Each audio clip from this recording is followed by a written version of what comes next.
How's it, guys, and welcome back to the Diverge Podcast. In this week's episode, we'll be looking back on the 4 Islands epic in the Adriatic and then looking ahead at the Tankwa Trail, which is always a fantastic event and one that I really look forward to actually taking part in myself.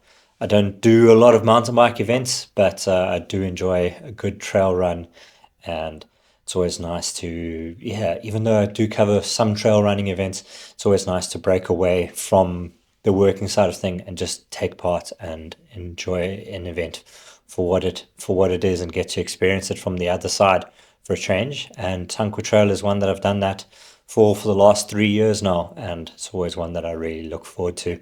It's fantastic out there in the Koue Bokkeveld, and Dryland's hospitality is also always spectacular. Diving in to 4 Islands, and last week looked at the first 3 stages. The prologue, which had to be moved from Yugi because of the wind, got moved to Helsinki, where stage 1 also took place. As I said last week, Buff Megamo Cannondale ISB Sport won the first 3 stages in the men's and women's races. Hans Becking looking back to his best, which is really good to see. Pretty much dominating the race there alongside Wout Alleman. Other teams had bad luck in the men's race, and it allowed Wout and Hans to pull away pretty early on to establish a nice buffer by stage 3 already. It was pretty clear that they were going to win the race by then. What I didn't know at the time of recording last week was that what should have been their nearest rivals, the Samparese brothers, the Italian brothers, had received an hour time penalty for outside assistance on what was effectively the start line of stage 2. They had a mechanical issue as the race started, and they remained on the start line and managed to get going again, but with assistance, I presume, from a team mechanic, though details are very sketchy.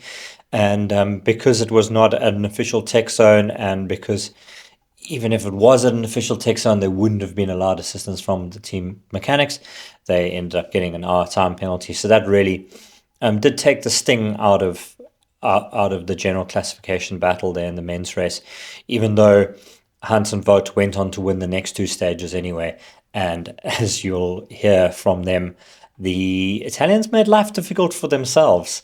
So this is Buff Megamo's roundup after the final stage. Here we go.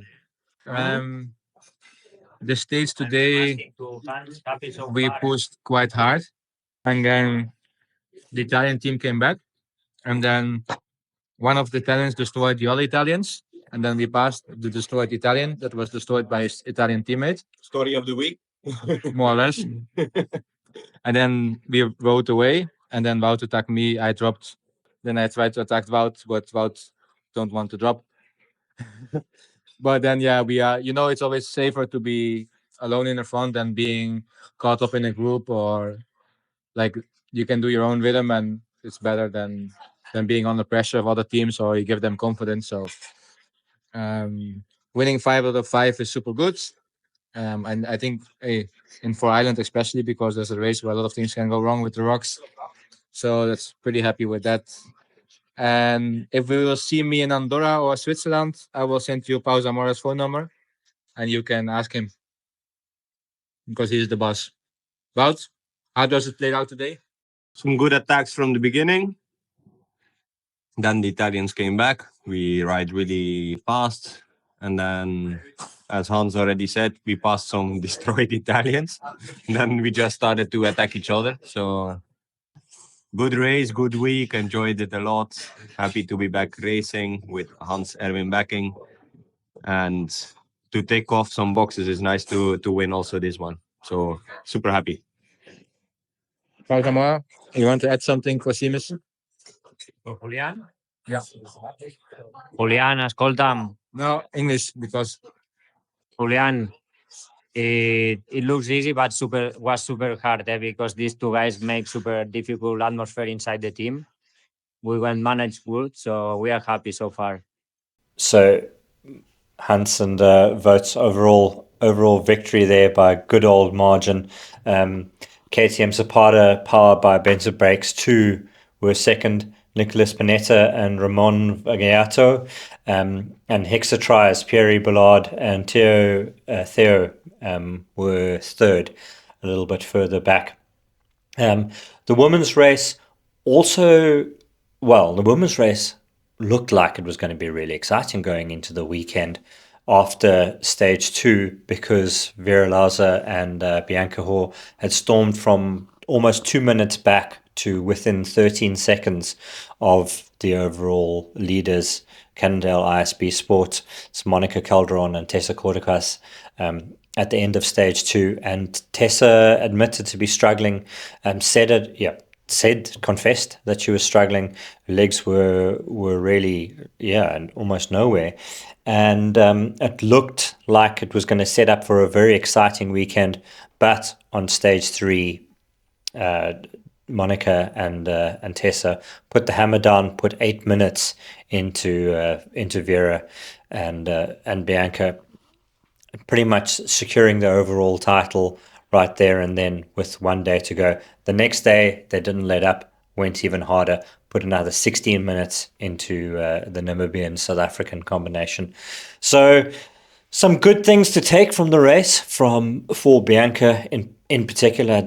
I think Vera probably, slightly disappointed maybe with not being more competitive, not having a teammate that was more competitive. I think Bianca's sort of, still a learning experience in a way for her coming back to full-time elite racing and just seeing sort of where the shortfalls are. And from what I heard from the race, they struggled with the faster starts that Cannondale ISB Sport were able to put in.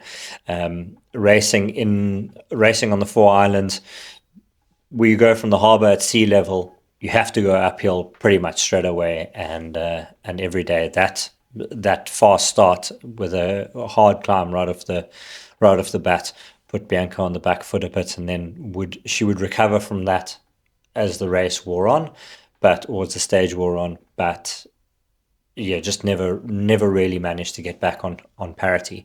So something to learn from, something to grow from, and by the sounds of it, she's very keen to do just that. And I think we can look to see more good performances from her, and hopefully some wins from her later on in the year in the Epic Series as well as back home in South Africa. As for Monica Calderon and Tessa Kortekaas, they have now won the Andorran Epic, the Spa Swiss Epic, and 4 Islands in Croatia. The Absa Cape Epic is one that they really want to come back to and do well. And you've got to think, with the way that they are growing as a partnership, it's now their second year racing together, that they really could do some big things. They'd need to obviously iron out some issues, stop the silly crashes as we saw at the Cape Epic. But if they can stay upright, I think next year could be very exciting for the Cannondale ISB Sport pair. And here is Tessa talking about the last day of 4 Islands. Incredibly happy to take 5 out of 5. We came here, of course, with a goal to win. After having a win in Andorra, in Switzerland, unfortunately not in Cape Epic, but it's still on the bucket list. Very happy to take the win of 4 Islands. It didn't felt very great in the beginning of the race, the first 2 stages. Lost a bit of confidence because of that, but also I know usually I feel better in the second part of a stage race, so that's what happened this time as well. Really feel better in the last 2 stages, feeling strong and getting back my confidence. Really happy with the performance and our work together. Apart from that, I really enjoyed the race, the scenery.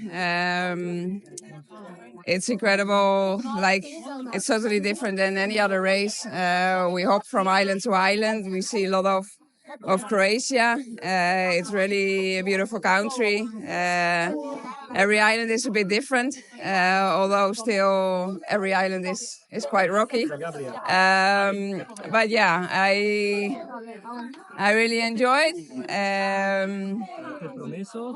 It's a special experience, really. I'm looking forward to get back racing here and maybe stay a bit longer to see even more of the islands and enjoy the country. Moving on to trail running and Tankwa Trail. I don't really have too much to say for it at this point, other than the fact that I'm looking forward to it. It's going to be great to be back at Calderon. It is really a spectacular venue. Definitely my favorite venue for staying as far as stage races go. It's really nice to have that central location where everything happens from. Stage starting on Friday evening with a little 5 kilometer fun run prologue. It's an optional thing, but I always like to do it anyway. Then stage 1 starts in the Witzenberg Valley at Sip Cafe. We run out on a single track, a purpose-built trail running single track. Unlike a lot of the running in the area, which takes place on mountain bike trails, which means that it's all runnable, which doesn't always suit me that much. I do enjoy a power hike up a steep section just to break up the running a little bit. But yeah, in this case, that's not really an option. Gonna have to run everything, or as much as I possibly can, on my untrained legs. Coming out of the Witzenberg Valley, then across the Flacters to Calderon, 21 kilometers on stage 1. Then stage 2 is all around Calderon, another 21 kilometer stage, and in and out of those rock formations there in the Koue Bokkeveld, which are really spectacular, those sandstone rock formations. I believe there's a party on Saturday night as well. So all in all, yeah, something great to look forward to. And if you're looking for something to do next year around this time as it starts to get colder, can really highly recommend the Tankwa Trail. And speaking of the Tankwa and Calderon, the Tankwa Trek entries opened for next year's race yesterday, which was the 23rd of April. And it's another, as I said already, Dryland really know how to put on a great event. And the Tankwa Trek is the premier 4-day UCI stage race in the country, the premier 4-day stage race in the country, really. The second biggest stage race behind the Adriatic Epic, of course.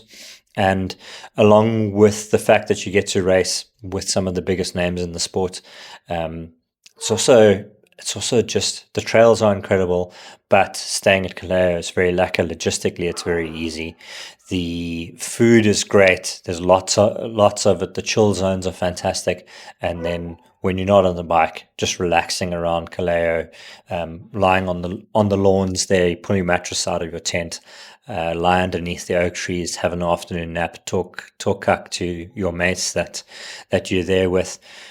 It really is a great stage race experience. And for the mountain bikers, another one that I would highly recommend. But yeah, that is it for this week's show. Thank you very much for listening. And until next time, cheers.